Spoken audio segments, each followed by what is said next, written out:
more than simply fuel and flame. It's a collection of forces working in perfect synchronization. A supercharger born of Kawasaki turbine power. Flawlessly machined metal. Meticulously crafted aerospace bodywork. Together these forces unite in the spirit of our undying quest for greatness. To create something that's built beyond belief.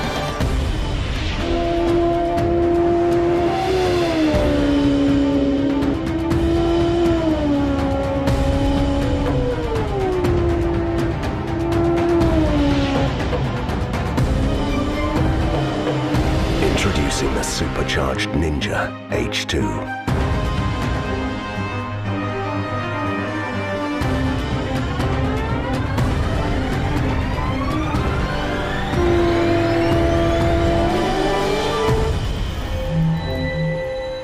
Conceived and crafted by Kawasaki Heavy Industries.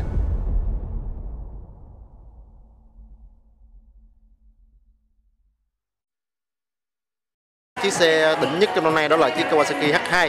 Thì chúng ta có tổng cộng 2 phiên bản là H2 và H2R.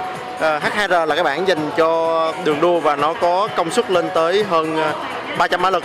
Còn chiếc H2 là cái phiên bản thương mại, tức là chúng ta có thể mua được. Cả hai chiếc xe này đều được trang bị cái động cơ siêu nạp Supercharge. Chúng ta có thể thấy cái chữ Supercharge ở đây. Thì Supercharge, cái công nghệ này nó sẽ giúp cho cái công suất của xe được đẩy lên rất là nhiều. Riêng cái phiên bản H2 này thì nó có công suất là 207 mã lực, cũng cao hơn so với những cái chiếc xe 1000 phân khối khác. Đây là cái một vài thông số cơ bản của chiếc xe. Sử dụng động cơ 4 xi lanh thẳng hàng, 998 phân khối, DOHC 16 van. Trọng lượng của xe là 238 kg. Chúng ta sẽ xem qua sơ một chút về chiếc xe này.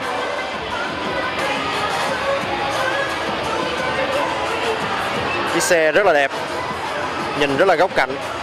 Thì từ cái góc này các bạn sẽ thấy là nó có một cái ống dẫn từ phía trước dẫn vào bên trong động cơ. Thì đây là cái ống hút khí.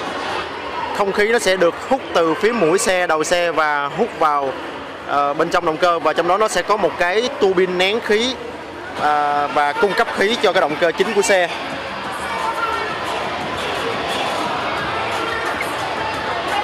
Đây, cái phần mũi phía trước này có một cái lưới, thì đó chính là cái họng hút khí của chiếc xe này. Ở phía trước thì chúng ta có hai cái đèn đề mi rất là sáng. Và chính giữa hai cái đèn đề mi đó là một cái đèn pha, nó là dạng đèn gương cầu. Rất là đẹp. Hai phần chìa ra đó là hai cái đèn xi nhan của chiếc xe. Trên phiên bản H2R thì nó không có đèn xi nhan này, mà thay vào đó là hai cái phần nhô ra giống như là một cái cặp cánh của máy bay.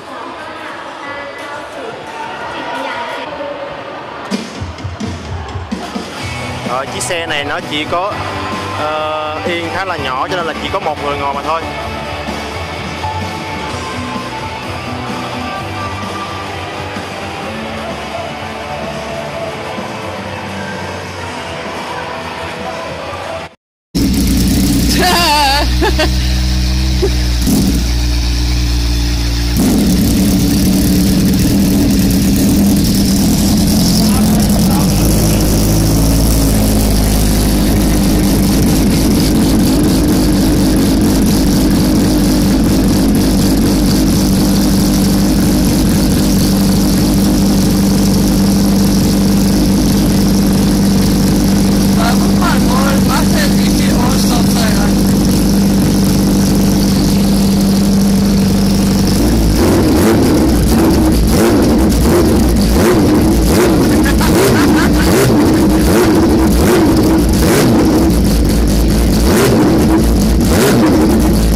es auch nicht.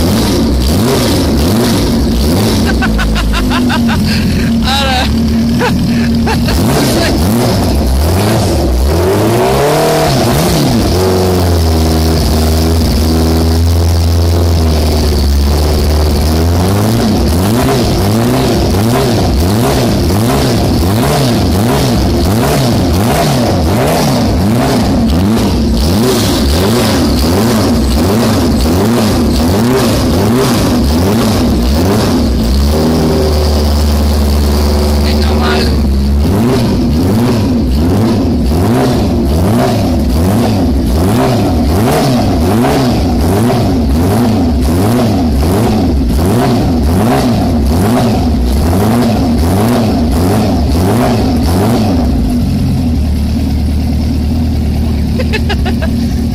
Ja, mach mal den Show auf so. Ich muss mal kurz mal los. So. Das ist schon pervers.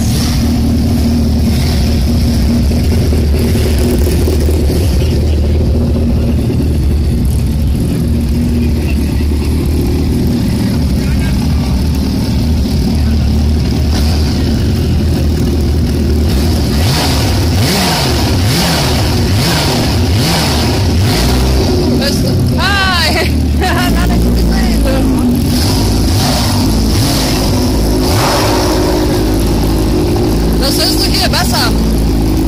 Den Ansauggeräusch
Kawasaki's Ninja H2 and the H2R have to be two of the most intimidating motorcycles I've seen in a long time.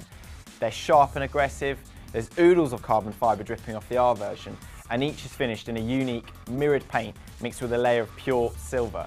Both have 998cc engines mated to a whopping great big supercharger, and as if that wasn't enough, the track-only H2R has aerodynamic winglets to keep it on the ground at high speeds.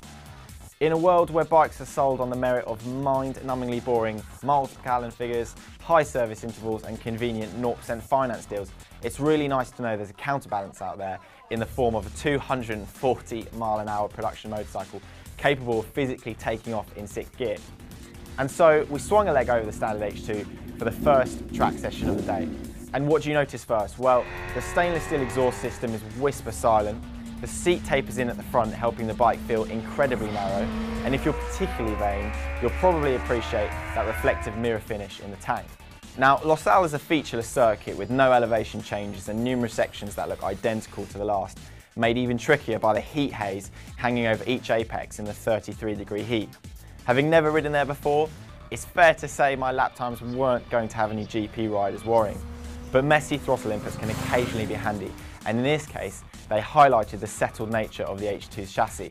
So unlike the new Ducati 1299 Panigale, which pogos forwards and backwards on jerky throttle inputs, feels stiff and constantly wants to sit up unless you're 100% committed to a corner, the H2 feels compliant and forgiving, even when you don't know where the next corner is. Much of that is thanks to that properly bling candy green trellis frame and the fully adjustable KYB suspension that seamlessly intertwines composure, comfort and confidence at any speed. But realistically, you're not here for the suspension, you're here to find out about that supercharged engine. Driving out the last corner onto the endless ribbon of tarmac, the H2 devoured its 6 gears as quickly as my foot could feed it upshifts. Near the 14,000 RPM red line, the supercharger comfortably breaks the speed of sound 6 times over as its impeller winds to 140,000 RPM, sucking in over 200 litres of air a second and then forcefully ramming it into the H2's 4 cylinders. It's not raucous, nor is it uncivilised or brutal. There's not a huge rush of power anywhere either, just constant, smooth drive that rushes the H2 to its electronically limited 186-mile-an-hour top speed as the supercharger chirps and flutters. A heavy handful of front brake confirms you won't need anything more powerful than the Brembo monoblocks fitted to the H2. Even in 33-degree heat, the brake pads didn't fade despite the bike's relatively hefty 238-kilo wet weight and Losail's numerous heavy braking zones. After getting to grips with the relatively abrupt throttle response, the H2 can be flogged around the track at a mind-boggling pace. It has 200 horsepower and bucket loads more torque than any inline-4 superbike out there, so expect lots of power wheelies and lots of power slides. If I can improve one area on the H2, it would be its electronics package. There's launch control, engine brake control and a clever 9-stage traction control system that probably saved me from more high sides than I gave it credit for. But unlike many of the new 1000cc superbikes, a lack of lean angle sensor on the H2 means there's no cornering ABS system. That also means the traction control system isn't quite as clever as others on the market. Take for example the R1, it's got 6 gyros measuring pitch, roll, yaw and probably what you ate for breakfast that morning too. The H2 has none. It's an advanced system, but it's still a generation behind the rest. A few sessions later, I started to relax and simply enjoy everything brilliant that the H2 has to offer. Power, desirability, and craftsmanship that shows up in components from the single-sided swing arm to tiny bolts with impeccable finish to gorgeous welding. Motorcycle journalists have a saying called launch fever, describing the manner in which it's really easy to shower a bike in praise when you're riding it on perfect roads, in a beautiful country, in a sunny climate. Not this time. I'm completely sure the H2 would feel just as special anywhere else in the world. And then there was the H2R. Now from the rider's seat, you do well to know you have an extra 126 horsepower beneath you. In fact, the aerodynamic wings, the carbon fibre front and side fairing and titanium exhaust system are probably the only giveaways that you're not riding just the standard H2, but then you fire it up. Now if you appreciate the sound of thunder, then you will appreciate the H2R. It is by far the loudest thing I've ever heard on 2 wheels.